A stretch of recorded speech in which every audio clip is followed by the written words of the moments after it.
Hola, mi nombre es Catherine Marval y hoy vamos a hablar acerca de cuál es la religión correcta. Yo sé cuál es la religión correcta y quédate para contarte cómo lo descubrí. La verdad es que eso comenzó hace muchos años, cuando yo tenía como 10 años, digamos, así que tenemos como más de cuarto de ciclo en esta búsqueda, una búsqueda que no termina nunca en el sentido de que siempre nos vamos sorprendiendo con las cosas que vamos encontrando en la vida. Por ejemplo, uno siempre se pregunta de dónde vienen todas las cosas, cuál es el sentido de la vida, para qué nacimos, cuál es mi propósito en la tierra y todas esas cosas que se trastocan cuando nos pasa algo malo. O sea, cuando todas las cosas van bien, wow, si Dios existe está de mi lado. Pero cuando las cosas van mal, ahí es donde se pone difícil la cuestión y nos hace falta aferrarnos o desaferrarnos de esa cuestión divina a la que estamos acostumbrados desde pequeñitos en algunas casas, donde nos enseñan que Dios es el creador de todas las cosas. Eso pasó conmigo, que cuando empecé a estudiar en un colegio católico, después de haber venido de una familia que no era muy practicante, pero sí creyente, tenía una tía que era cristiana evangélica, tenía una tía que era testigo de Jehová, y nunca me había llamado mucho la atención el tema hasta que empecé a estudiar en el colegio católico. Empezamos a estudiar religión, vimos la Biblia, y me dio como ese deseo, quizás en ese momento lo interpreté como la vocación que tenía y quería ser religiosa, quería ser monja. Y precisamente por querer hacerlo muy bien, quería empaparme de todo lo que tenía que ver con la religión católica para poder aprender y aplicarlo, ayudando a todo el que pudiera, dedicando mi vida al servicio religioso y sacando el mayor provecho de eso. Tenía, escuchen, recuerden, 10 años. ¿Y cuál fue mi sorpresa cuando descubrí que las cosas que iba leyendo en la Biblia, algunas no se correspondían con las cosas que pasaban en la religión católica? Por ejemplo, descubrí, para mí era un gran descubrimiento, el hecho de que Jesús tuviese hermanos. Cuando le dijeron, mira Jesús, tu madre y tus hermanos están allá afuera esperándote. No, que mi madre y mis hermanos son los que escuchan y creen en la palabra de Dios. Y yo, o sea, había unos hermanos, pero la Virgen supuestamente no fue virgen toda la vida y tuvo ese solo niño que fue Jesucristo. Pero obra y gracia del Espíritu Santo. Me generaba dudas, le consultaba a mis profesoras, mis guías, y me llevaban a la dirección. También me sorprendió mucho el hecho de que la Biblia decía, no te harás imágenes de nada que esté en el cielo, ni en la tierra, ni en el mar, y entonces de repente teníamos que ir a la misa en la iglesia y estaba una estatua de Jesucristo crucificado y la estatua de la Virgen, y había que vestirlos y había que prenderles una velita. Y entonces me empezó a generar ruidos, ruidos que empezó a generar también ruido en la institución. Y ahí me di cuenta de que, bueno, entonces no era la religión católica, porque había muchas cosas que no correspondían. Por ejemplo, los sacerdotes de la Biblia, em, ellos se casaban y es algo lógico. O sea, si tú puedes guiar a tu familia, también puedes guiar al pueblo de Dios y a la congregación. Pero los católicos no podían hacerlo. Y yo dije, bueno, entonces no es la católica. Empecé a explorar otras religiones, explorar en el sentido de estudiarlas, de verlas, de ver qué ofrecían. Y estaba la cristiana evangélica que no le vi ninguna cosa como la católica, no tenían esta cuestión de las esculturas y las velitas, no tenían la cuestión de los sacerdotes que no se podían casar, pero aún así seguían existiendo cosas que me hacían ruido, como por ejemplo el decir que las otras religiones estaban mal y ellos estaban bien. Eso me hacía ruido con la cuestión de cuando Jesucristo dice, ámense los unos a los otros, que por eso es que van a ser ustedes reconocidos. Entonces, cuando tú empiezas a decir, no, es que la religión mía es la que sirve y la tuya no, entonces ya ahí el amor como que se pierde un poco. Después estuve explorando también la posibilidad de la religión de los testigos de Jehová. Incluso estuve en estudios bíblicos. Cuando ellos llegaban, ¿sabes qué? La gente cuando llegan los testigos de Jehová se esconden, no están en la casa, pero yo siempre estaba. Entonces yo era una niña que cada vez que llegaba yo les abría la puerta y hablaba con ellos y le preguntaba y le preguntaba y le preguntaba cosas. Y ellos se fastidiaban tanto que a veces se iban. No, mira, es que tenemos que seguir visitando casas, porque estaban acostumbrados a que nadie les preguntara nada y a que nadie los recibiera. Pero yo, una niña curiosa de 10, 11 años, ya claro, ya en esa época tendría un poco más de edad, estaba entre los 10 y los 13, en toda esa etapa. Tenía muchas dudas y se les quería preguntar todo. Entonces, ahí también había unas cosas medio raras porque es una, y me van a disculpar los testigos de Jehová, me parece que es una secta, como muchas otras religiones, porque una vez que tú entras ahí tienes que deslindarte de muchas otras cosas que no están en la misma línea. O sea, te prohíben estar de novios con alguien que no sea de la religión. Eh, hay muchas limitaciones y una vez que tú decides salirte, primero que si cometes un pecado te exponen como que si fueses un delincuente y, y cuando te quieres salir de esa religión, tu familia te excluye y tus amigos porque ya no eres parte del mismo grupo que ellos. O sea, me pareció que, que eso no estaba muy bien tampoco, no resonó conmigo y sin embargo, esa religión me gustó mucho, me gustaba bastante, me gustaba cómo explicaban las cosas de la Biblia, me gustó cómo lo aplicaban también, pero no me convenció del todo. Yo seguía con esa búsqueda que yo sé que muchos de ustedes han estado, yo comencé muy joven y, y no entendía. De hecho, lo que más me gustaba con todo lo que tuviese que ver con la religión, lo que más me hacía sentido era la parte científica que defendían tanto los ateos. Porque los ateos, aunque mucha gente los tiene como que si fuesen unos satánicos, no, o sea, los ateos son las personas, una de las personas que mejor me caen en este mundo, o sea, son unas personas súper espectaculares porque ellos como me dijeron en varios foros, ellos no tienen la responsabilidad de demostrar que Dios no existe. Ellos simplemente no creen, ellos simplemente no, Dios existe, no, yo no creo que exista, pero no pueden demostrar que no existe y no tienen por qué hacerlo. Así como cuando a los creyentes nos preguntan si Dios existe, ¿lo podemos demostrar? No lo podemos demostrar. O sea, Dios es algo que si existe,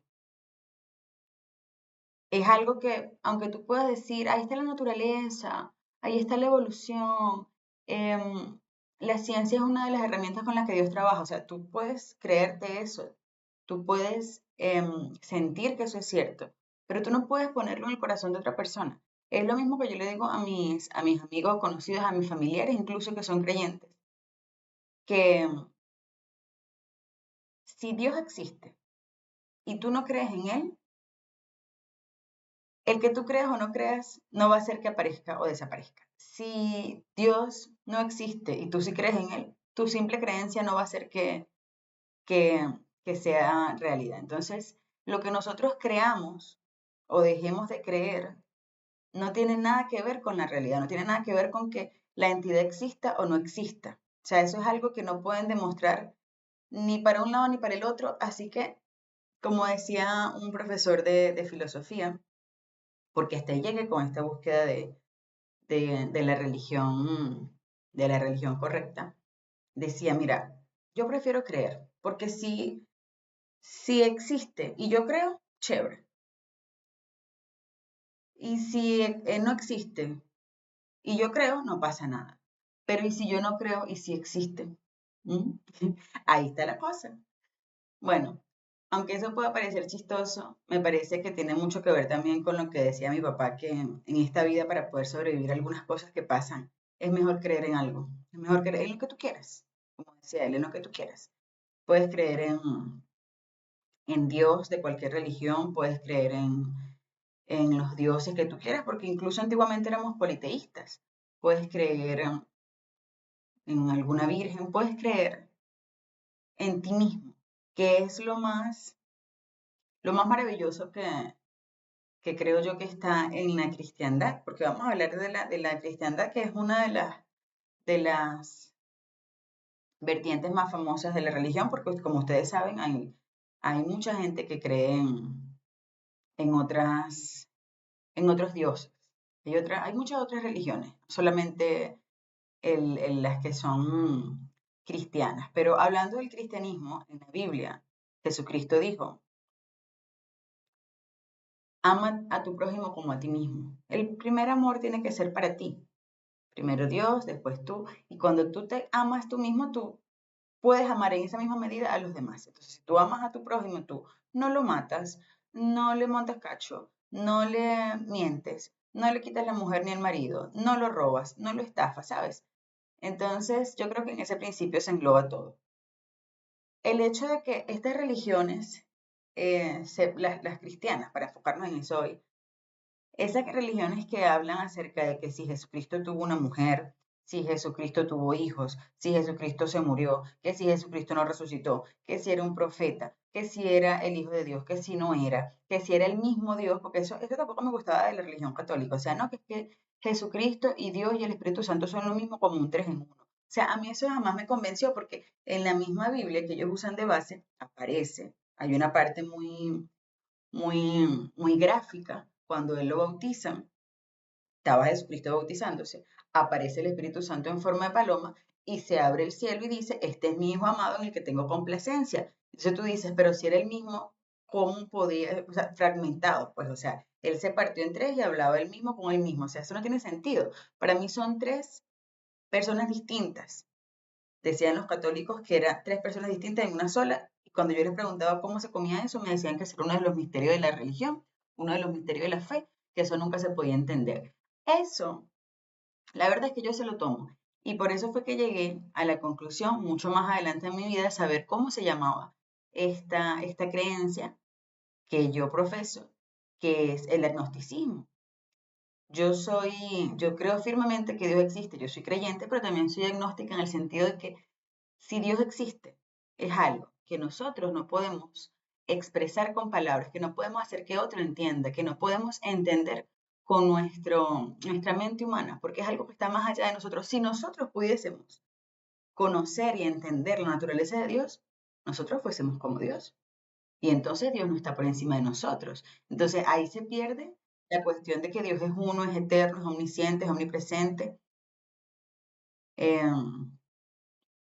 Y lo conoce todo, porque si tú lo puedes conocer a él, o sea, ya te vuelves como igual. Entonces ahí no me convencería mucho ese Dios. No es el que yo creo que existe. Entonces, volvemos a la pregunta de cuál es la religión correcta. La religión correcta creo que no es ninguna, o sea, para mí no es ninguna porque una religión como tal siempre va a excluir a las otras. Cuando tú te metes en ese camino, empiezas a ver cosas que como que no todas te calzan y no hay por qué aceptar algo que no te calza solamente porque te calza lo demás. O sea, no me parece. Y yo creo que podríamos seguir ahondando de este tipo de temas en una próxima oportunidad porque se generan muchas polémicas, hay gente que le hace mucho ruido y aunque yo lo puedo decir hoy muy fácil, que yo puedo hablar de esto con mucha tranquilidad, puedo decir, por ejemplo, que el tiempo que Jesucristo estuvo, como si yo lo hubiese conocido, ¿no? El tiempo que Jesucristo estuvo desde los 12 años que apareció en el templo hasta los 30 que empezó su ministerio, puedo decir que estoy casi segura que estuvo estudiando las religiones orientales, como por ejemplo la budista, porque todas sus enseñanzas tienen mucho que ver con estos textos orientales, como por ejemplo los de Confucio, cuando él dice esta regla de oro que dice, haz a tu prójimo lo que quieres que te hagan a ti. Confucio decía, no le hagas al otro lo que no quieres que te hagan. Lo decía Confucio en negativo y lo dice Jesucristo en positivo. Y yo creo que hay mucha influencia de esta cuestión ahí y lo puedo defender porque es una teoría que tengo. Es algo que he visto en los diferentes textos y es algo en lo que yo creo. Así como hay gente que cree en la Biblia, hay gente que cree en el Corán, hay gente que cree en una novela que leyó. O sea, yo puedo creer también en lo que yo quiera porque esto es libre. Entonces, expongo cuál es mi punto de vista. Por ejemplo, el hecho de, como les comentaba, que Jesucristo se hubiese casado, hubiese tenido hijos, se hubiese muerto, no hubiese resucitado. Eso no le quita ni un ápice de valía a la enseñanza que dejó. Si Jesucristo no existió, sino que lo inventaron los que hicieron la Biblia, porque hay mucha gente que me ha dicho eso, no, que esa la Biblia la inventaron, que eso fue lo escribió una gente religiosa para controlarnos. Hay un poco de cierto, o sea, puede que sí, puede que sea verdad que lo utilizaron y lo sigan utilizando como una forma de control social. Pero mira, te voy a decir una cosa, quien haya escrito lo que escribió ahí, quienes hayan fabricado el personaje de Jesucristo se la comieron, o sea, es un personaje em, literario, una figura literaria súper espectacular, o sea, unas enseñanzas revolucionarias que tú abres ahorita y todavía están vigentes después de casi 2000 años. O sea, tú me vas a disculpar, pero si lo inventaron, somos nosotros también lo máximo, los que hicieron eso, los felicito, me quito el sombrero. Eso no hace, el hecho de que lo hayan inventado, no hace que yo deje de creer de que Dios existe, por ejemplo. Eso no hace que yo deje de creer que ese personaje que inventaron o que existió es lo máximo, porque una de mis partes favoritas de la Biblia es cuando él dice,